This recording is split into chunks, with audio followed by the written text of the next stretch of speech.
Ce soir, nous allons ouvrir une session de formation alors sur un programme Lève-toi et va.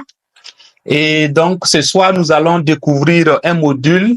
Il s'agit de la spiritualité de la vente. Nous allons voir la spiritualité de la vente. Je ne sais pas si quelqu'un a déjà entendu parler de la spiritualité en vente. Il faut dire que la spiritualité de la vente est un concept qui peut sembler paradoxal, parce que quand on parle de spiritualité, on voit beaucoup plus les religions, on voit beaucoup plus et les œuvres spirituelles, mais parler de la spiritualité en vente est souvent perçu comme une activité axée sur le profit, la persuasion et les objectifs financiers. Il faut dire qu'on n'a vraiment pas, à tout moment, l'intention ou bien la familiarité de parler de spiritualité en vente. Et quand on parle de spiritualité, on ne peut même pas penser que dans la vente, on peut avoir la spiritualité.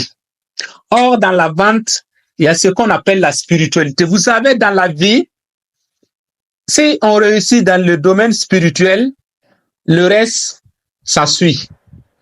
Parce que c'est comme un arbre. Quand on prend un arbre, nous allons voir les feuilles, nous allons voir le tronc, mais il y a les racines que nous ne voyons pas. Et nous savons tous que c'est les racines qui nourrissent quoi? C'est les racines qui nourrissent l'arbre. Mais les racines, on ne voit pas les racines.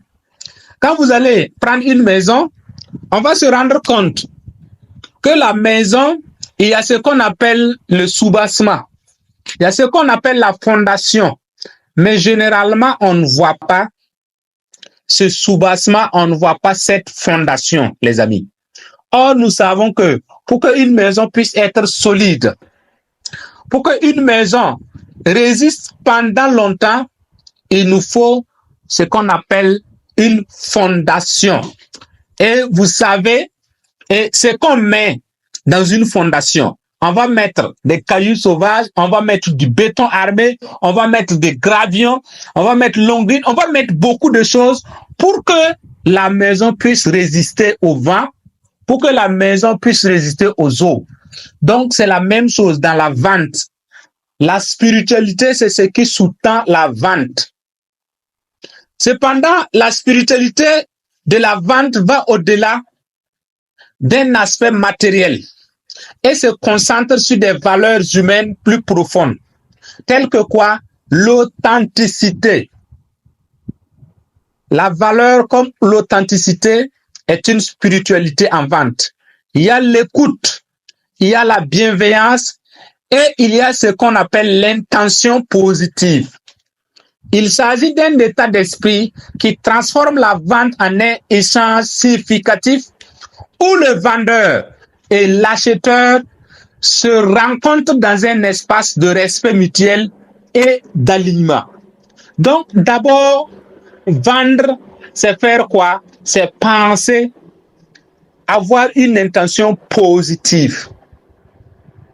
Avoir une intention positive. Quand vous allez voir ceux qui arrivent à vendre, en fait, mentalement, ils ont déjà conclu les ventes dans le domaine mental avant de faire quoi? Avant de les exécuter. C'est ça la spiritualité de la vente. Les principaux aspects de la spiritualité de la vente. D'abord, j'ai parlé de l'authenticité. Être véritablement soi-même dans le processus de la vente, sans essayer de manipuler l'autre. Cela implique de vendre des produits ou des services auxquels on croit réellement et d'être transparent dans ses intentions. Les clients peuvent ressentir l'honnêteté d'un vendeur et cela crée une relation de confiance. Si tu n'es pas authentique, dans tes dires, on va savoir qu'il y a un problème. Dans ta manière de parler au client, le client va savoir qu'il y a un problème. Alors, si vous ne faites pas confiance au client, au vendeur, vous n'allez pas acheter ses produits. Il n'y a pas longtemps, quelqu'un m'a dit que lui, il n'était pas là. Et il y a un monsieur qui est venu pour acheter quelque chose. Quand il est arrivé, il n'était pas là. Le client n'a pas acheté. Et après, lui, il a demandé, il dit non, bon, le monsieur que j'ai trouvé là, il ne m'inspirait pas confiance. Donc, comme il ne m'inspirait pas confiance, je n'ai pas acheté. Donc, d'abord, il faut inspirer confiance. Il faut croire réellement à ce que toi tu vends. Il faut croire réellement. Il faut être transparent et avoir de très bonnes intentions. Sinon, tu vas commencer, mais tu vas pas réussir dans la vente. Tu vas commencer à certaines personnes qui disent non, moi j'ai commencé, au début là ça allait, mais après je vois que les gens ne viennent pas. Quelle était toi ton intention? Ton intention, c'est d'aider les gens ou bien ton intention c'est de vendre, avoir l'argent? Si ton intention c'est avoir l'argent, tu vas pas avoir l'argent. Mais si ton intention c'est aider les gens à avoir rapidement ce qu'ils souhaitent, il n'y a rien à faire. Tu vas durer sur le marché. Ce qui suit, secondo, c'est l'écoute active. La vente spirituelle n'est pas seulement axée sur ce que l'on veut vendre, mais sur ce que l'acheteur cherche réellement. Je dis bien sur ce que l'acheteur cherche réellement. Une écoute attentive permet de mieux comprendre les besoins et les désirs du client. Je dis bien les besoins et les désirs du client. Ça te permet d'identifier des solutions adaptées et d'établir une relation plus profonde. Cela crée un lien humain au-delà de l'aspect transactionnel. L'aspect transactionnel, c'est quoi? Le fait qu'on va prendre l'argent. Ça passe au-delà de ça. L'aspect transactionnel, je dirais que c'est la dernière étape dans la vente. Donc, l'écoute active. Troisièmement, il y a ce qu'on appelle l'intention positive. Vendre avec une intention sincère, d'aider, plutôt que de chercher à maximiser immédiatement son profit. Je dis bien l'intention positive. C'est ça qui va vous amener à recommander des gens. Tu vas aller acheter quelque chose à quelque part et puis tu dis à ton ami, non, faut aller là-bas. Non, le gars là, il est bon. Parce que le gars, le vendeur, il t'a vendu avec une intention positive.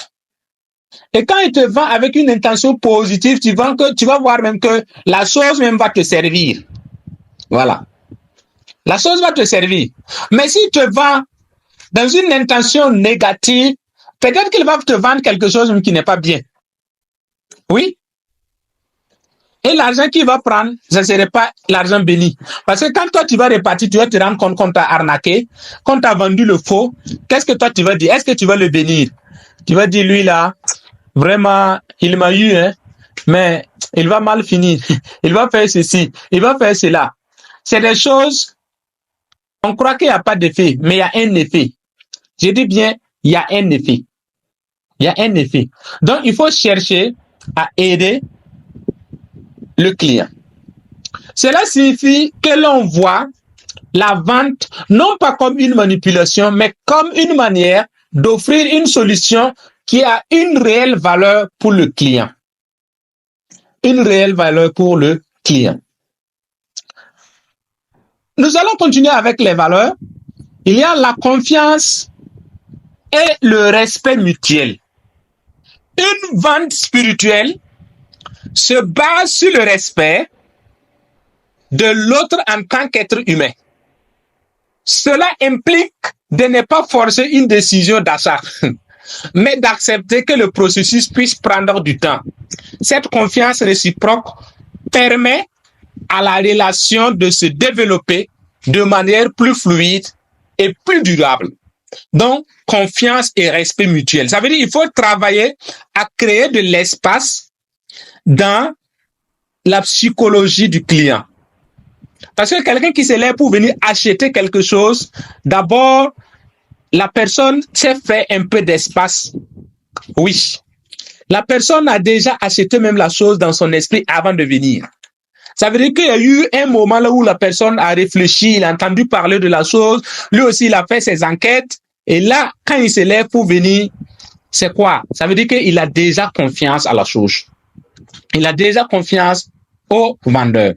Donc, créer beaucoup plus la confiance et le respect mutuel. Je dis bien la confiance et le respect mutuel. les gens n'achètent pas avec quelqu'un qui n'ont pas confiance. C'est surtout avec quelqu'un qu'ils ont confiance, qu'ils ont découvert, ils ont suivi la personne, ils savent que non, la personne, c'est une personne de confiance. C'est avec cette personne que les gens achètent généralement leurs produits